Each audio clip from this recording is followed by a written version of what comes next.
How's it going, everyone? Getting ready for tonight's Down and Dirty Tricks live feed. For those following along tonight, I want to get this ahead of time. If you've already prepped your pan on what you're going to do, I'm going to show you how to weed everything out. This map kind of shows you what we're going to pick out ahead of time. So we're going to take our piece here. I know it's going to be a little hard to see on camera, but basically what I'm doing is I'm pulling out the gray areas first. And usually what I do with anything sharp is I go inside, I pull away from any of the points, like this, okay? And I'll usually cut some excess. You can see that it's pulling that point up. So I'm just gonna kind of pull around, pull away, and pick that out like this. And that's the lower piece. I'm gonna work around here like this, pull around the mouth. Obviously you can take your time.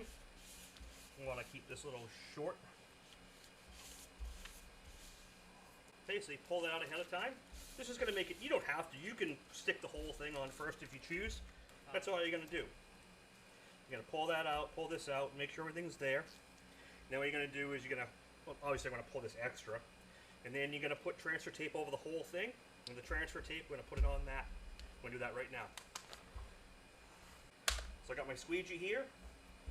I'm going to get everything lined up into position. Now what I'm going to do, I'm going to line it up to the edge. I'm going to make sure my points aren't off the canvas. I'm going to lay it right there. I'm going to do the hinge technique, which is how I prefer to do it, versus some guys like to tape from one edge and lay the whole thing. I like going from the middle. And I do this because I'm used to doing a lot of large vehicles, large graphics. So when you're doing something big, going from one end to the other, things tend to walk. So I usually find a spot in the middle. Sometimes I'll double tape it, like this, okay? And then I'll do the hinge. I'm going to fold this back, just roll it back, super easy. And then I just do a little, just a tear, and lay it on. Now for this, I'm using the FBS blue mask, which is a vinyl mask, super thin, super low profile. I'm going to take my squeegee and I'm going to work it out flat. You could use the gold mask, you could use any mask of your choosing. So this paint mask. I prefer the FBS brand for all my detail work. There are other brands I use. Avery is another one I use for a lot of my production stuff in large area where, you know, detail and the thickness of the material doesn't count. But this is what I prefer overall for all my motorcycle work and all my custom work.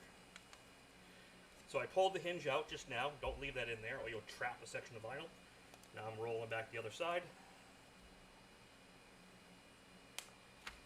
Pop that out.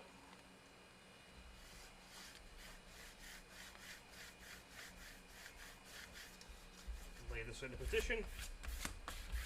Give it a good squeegee. Make sure it's all down. And then pull the transfer tape. And this will be ready for tonight's feed. Sorry about that. And this will be ready for tonight's feed. Slowly work it back, make sure everything's there. Now all your detail cuts are already in position. Everything's there. No cutting on the materials necessary with the blade. So your substrate's protected. This is why I love using plotted mask. It's much cleaner. Plus it's easier to repeat and do the job multiple times, or flip it and mirror it, or do something down the road with it again. Like I said, all the cut lines are there. See if you can see them. See it? There you go. Everything's ready to rock and roll. I will see you all tonight. If you guys are following along, get to the stage ahead of time. We'll recap it in the live, but I just want to give everyone who's purchased this file ahead of time a little starting point. See you guys tonight.